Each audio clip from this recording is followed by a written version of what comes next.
Greetings, wise ones. This is Melissa of 8th House Wisdom, author, psychotherapist, astrologer, feminine energy and stellar planning expert. I'm here with the video to talk about magical new beginnings and piercing the veil of shadows with the Scorpio new moon and partial solar eclipse that will be taking place on October 25th. If you'd like to learn more about what to do with this double Scorpio signature in the sky, really highlighting 8th house energy and how to make the best of eclipse season, stay tuned for the rest of this video.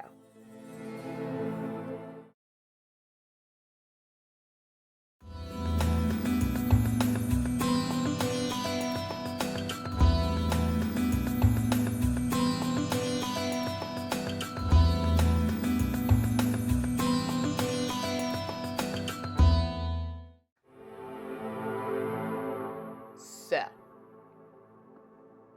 we have entered Scorpio season, and just 2 days later, down almost to the minute, we will experience the new moon in Scorpio at 6:49 a.m. and just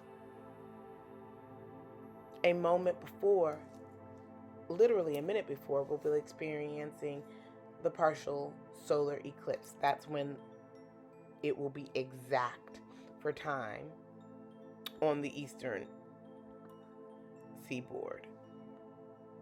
This is going to be happening and affecting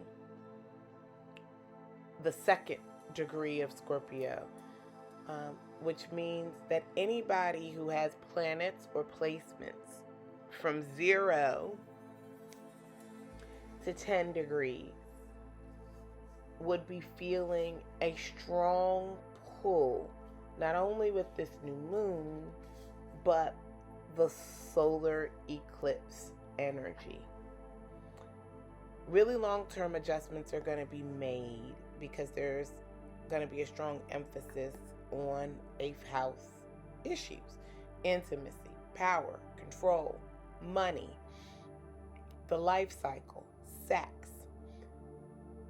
transformation. A combination of what astrologers would call both Pluto and Mars ruled activities. Lots of passion and lots of things that are hidden behind the scenes that will be coming to light.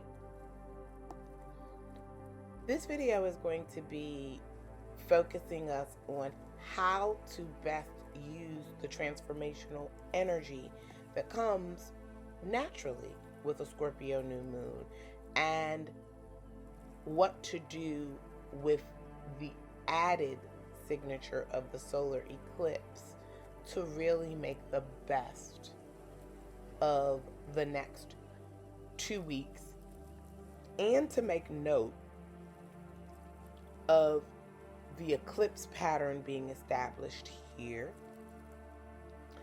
and to try to call to mind and integrate any connections that we discover related to 8 years prior and planting seeds for 8 years in the future.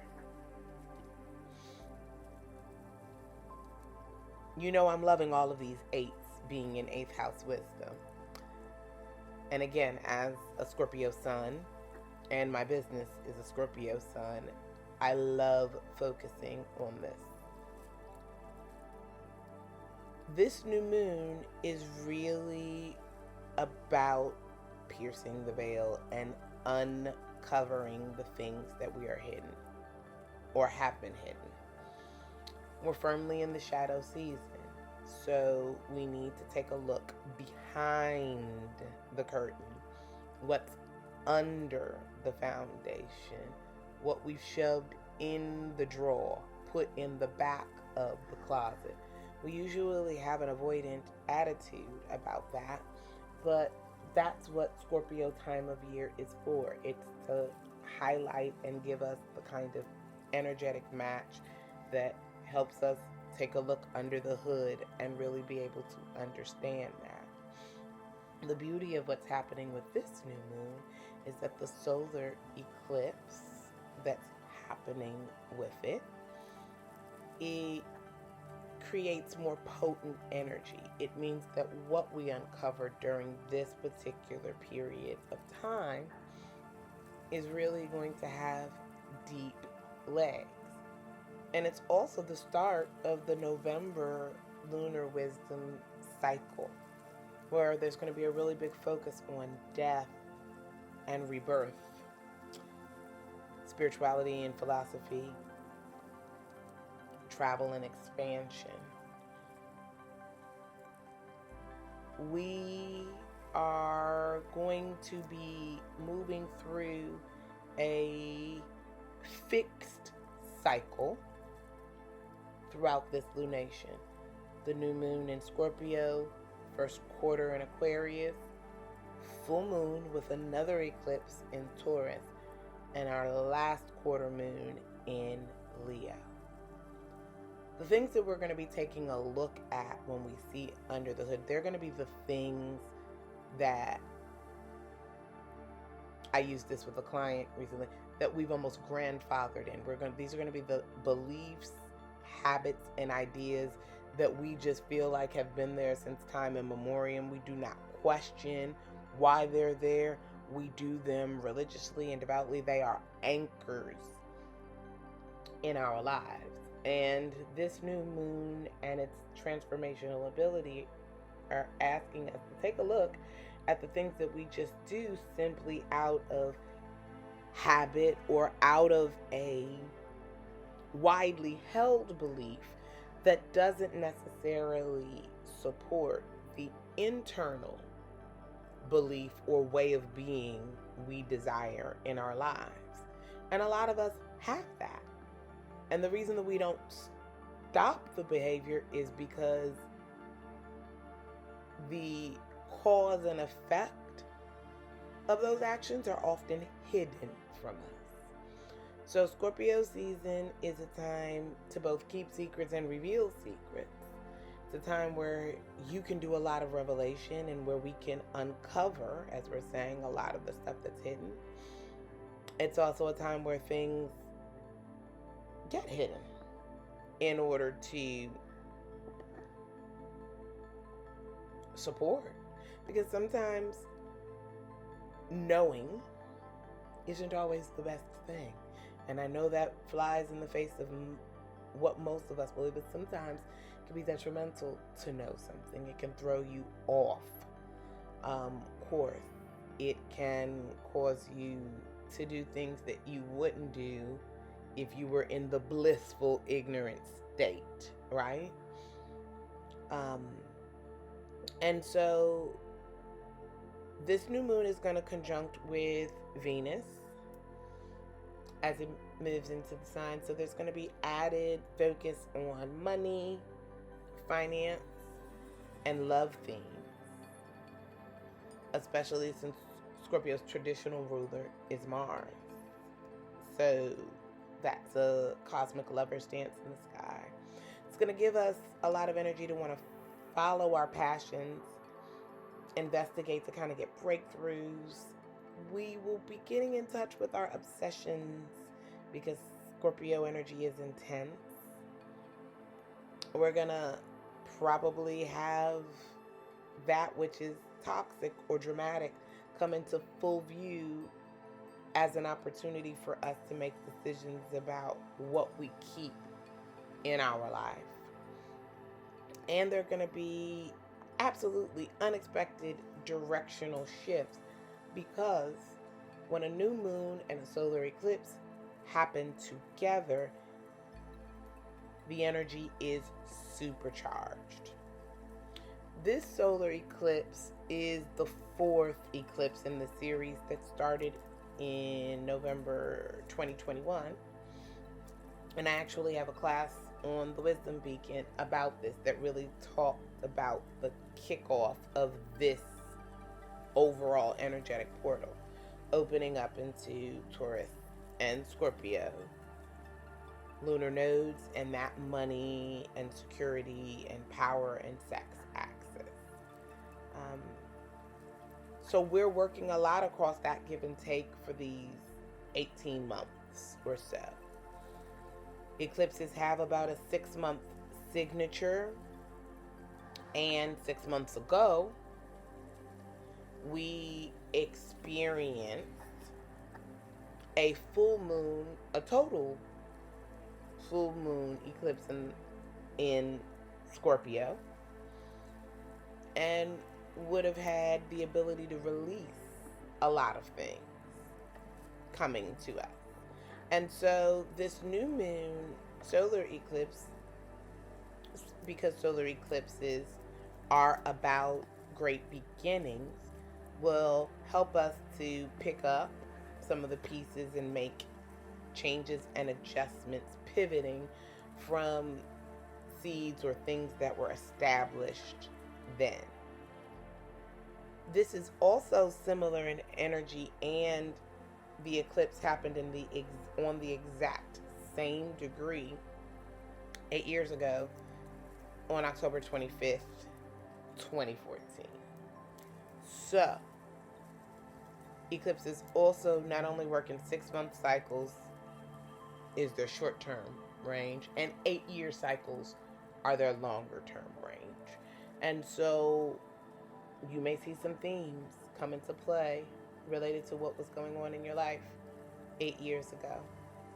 Think back, and some things that are being revealed or things that may be hidden may start to make sense to you as you recall what was going on there. This Scorpio solar eclipse is going to be about enhancing our support networks, our relationship with death, debt, deep attachments to people, taxes, close friendships. It's going to be a time for us to take a look at what we hold deepest and most intimately with us, and seeing whether or not that is the kind of thinking or belief that truly supports us in feeling the way that we want to feel. Because thoughts have one kind of feeling, but then when you experience them in real life, they can have a totally different vibration. So we need to make sure that the things that we're striving for actually line up and support us in feeling the way that we want to feel. That's what will be happening with the energy that we currently have available for us. And when it comes to eclipses, I don't generally recommend doing ritual work or heavy energy work during an eclipse, because it's like a live wire. And so it's really hard to ground that energy. However, if you head over to my blog post, I have a list of affirmations for each eclipse, for each sign experiencing the eclipse, that can help you to move through this space with more ease and grace.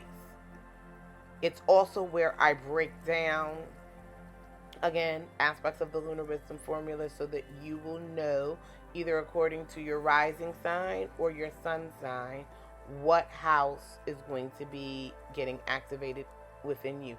Now, I'm a Gemini rising, and so my 6th house is ruled by Scorpio, but when I don't use traditional astrology and whole sign readings, I actually have a sliver of Scorpio in my 5th house.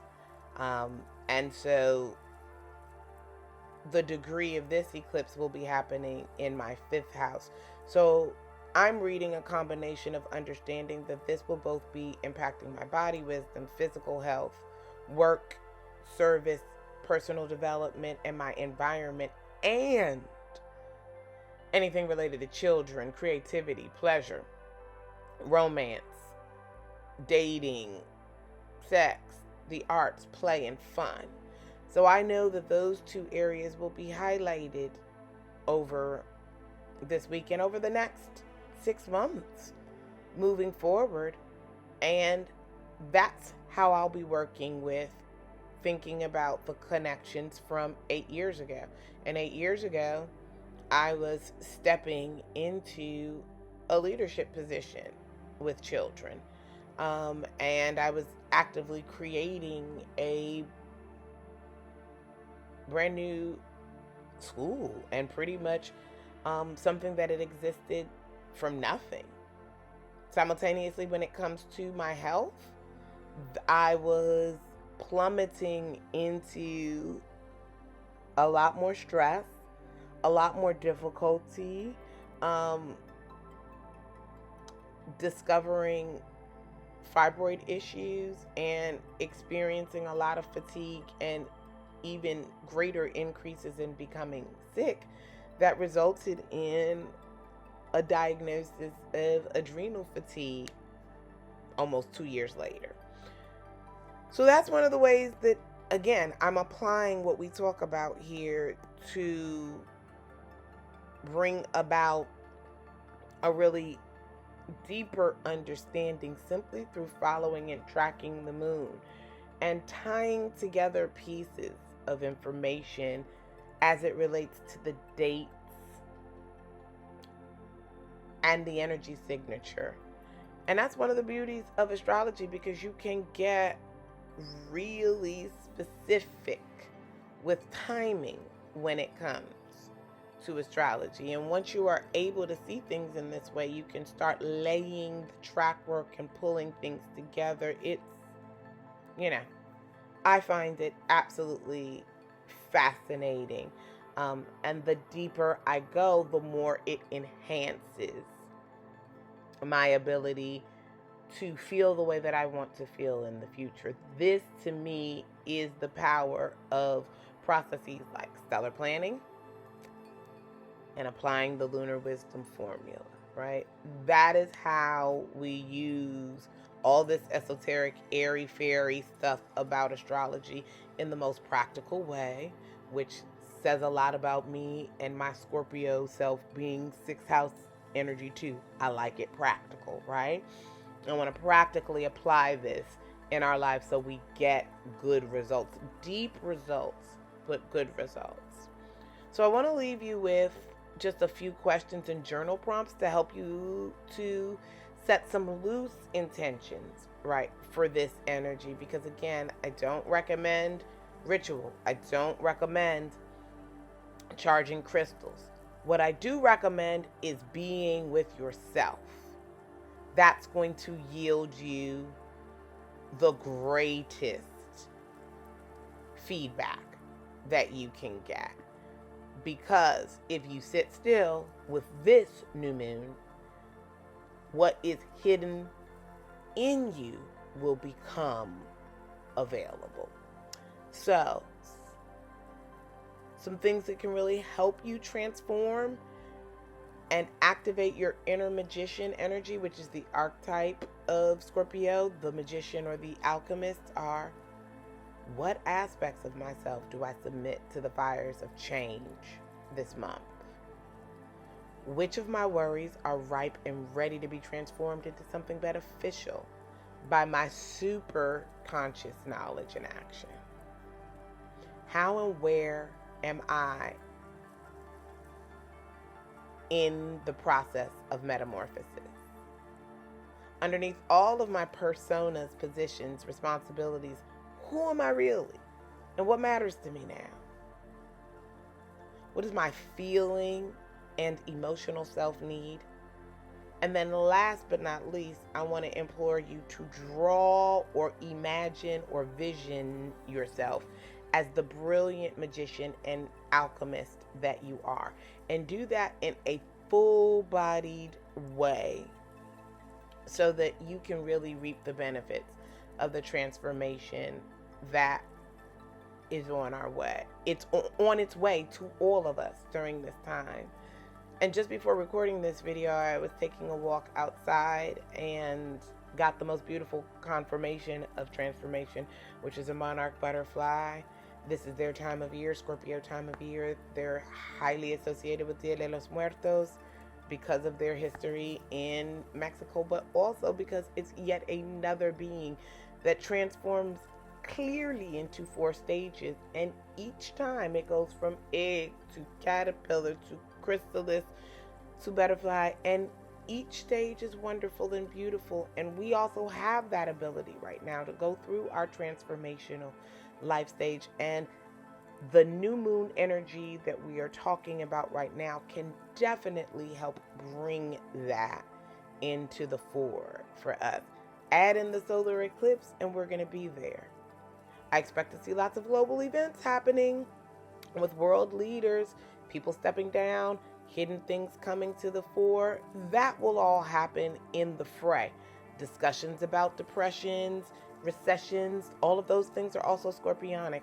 But I want to remind you that as that is going on out in the environment, stay focused on what is happening with you, because that only has an impact on you if you allow it. And while those hidden pieces are being revealed to the people who run those systems, what's most important to you is what is hidden in your immediate life that shows up. And the stock market is not our immediate life. The supply chain may seem like our immediate life, but it isn't. Until it trickles down to your day-to-day dealings, focus on what's right in front of you. Because sometimes what's right in front of you is oftentimes hidden. So, with that, I wish each and every one of you lots of light and love. I have a free copy of the tips and tricks and guidance for the eclipse that is also available on my website and this blog post if you check it out. So make sure that you head over to 8th House Wisdom website so you can first get a copy of your birth chart. The link is in the description below, so you can really apply all that I've been saying in this video about what's happening with the moon and the eclipse in ways that will be meaningful to you. And additionally, if you want to get deeper into doing this practice, I've got you covered with 2 options. First up, the Lunar Wisdom Formula, which will be getting an update for 2023, but is complete with learning a DIY way to apply, tracking the moon for enhanced stellar planning processes, and it already comes with all of the lunar dates through 2022, and the updated version will, for 2023, will be out very soon. And for anyone who has a copy of the book, they'll get an updated version of that. And if you want really high touch, then you can check out Lunate, the Wisdom Circle, which is my monthly lunar membership, which has videos and a guidebook and additional resources all curated towards what phase of the moon we're in and the current energy to help you make the best of the wisdom and the energy that's available to you. I am looking forward to this eclipse. I'm going to be laying low so that I can get my blessings from it, since it will be happening on top of my sun. And I encourage each one of you to feel into your body, close your eyes, and feel your way through as we usher in the new moon in Scorpio and the solar eclipse. And I bring you many 8th house blessings, knowing that life does come with an instruction manual. It's written in the stars. Until I see you again, wise ones, take care and blessed be.